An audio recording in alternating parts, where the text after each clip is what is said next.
ಓಂ ಸಾಯಿರಾಮ್. ನನ್ನ ಮುದ್ದಿನ ಮಗುವೆ, ಒಂದೇ ವ್ಯಕ್ತಿಯಲ್ಲಿ ಇಬ್ಬರು ವಾಸವಾಗಿರುತ್ತಾರೆ. ಅದರ ಕಾರಣವೇನು ಗೊತ್ತೇ? ನೀನೇ ನಿನ್ನ ಗುರುವೆನ್ನುವುದಕ್ಕೆ ಅದು ಸಾಕ್ಷಿಯಾಗಿದೆ.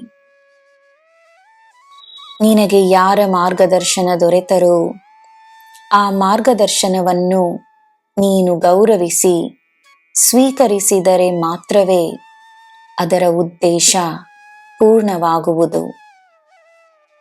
ಆ ಜ್ಞಾನವನ್ನು ನಿನಗೆ ನೀಡುವುದು ನಿನ್ನಲ್ಲಿರುವ, ನಿನ್ನ ಒಳಧ್ವನಿಯಾಗಿರುವ, ನಿನ್ನದೇ ಆಗಿರುವ ದೈವಶಕ್ತಿ.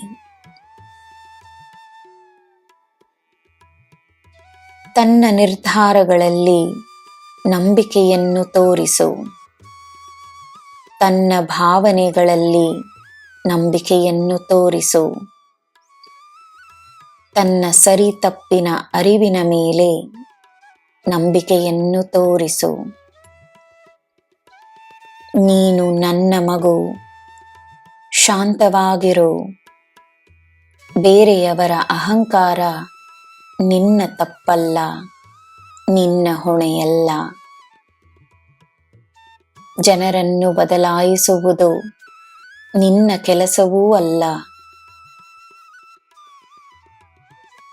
ಕೆಳಗೆ ಬಿದ್ದವನು ಒಂದಲ್ಲ ಒಂದು ದಿನ ಎದ್ದು ನಿಲ್ಲುತ್ತಾನೆ, ಚಿಂತಿಸಬೇಡ. ಅಹಂಕಾರದಲ್ಲಿ ಹಾರುವವನು ನೆಲಕ್ಕೆ ಬಂದೇ ಬರುತ್ತಾನೆ, ಅದರಲ್ಲಿ ಸಂದೇಹವಿಲ್ಲ.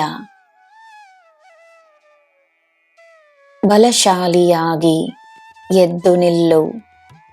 ನಿನ್ನ ಬಲವಾಗಿ ನಾನಿದ್ದೇನೆ, ಸದಾ ಇರುತ್ತೇನೆ.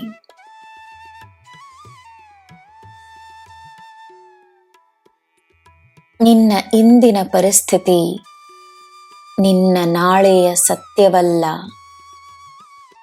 ನಿನ್ನ ಜೀವನವನ್ನು ನಾನು ಉತ್ತಮವಾಗಿಸುತ್ತಿದ್ದೇನೆ. ನಿನ್ನ ಕಷ್ಟ ಸುಖ ನನಗೂ ಸ್ವಂತ.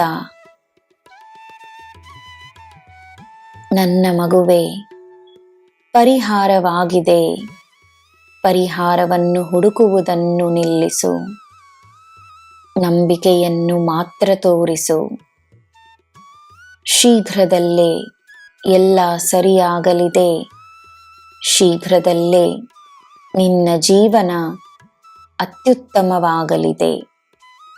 ನಿನಗೆ ಎಲ್ಲ ಶುಭವೇ. ಜೈ ಸಾಯಿರಾಮ್.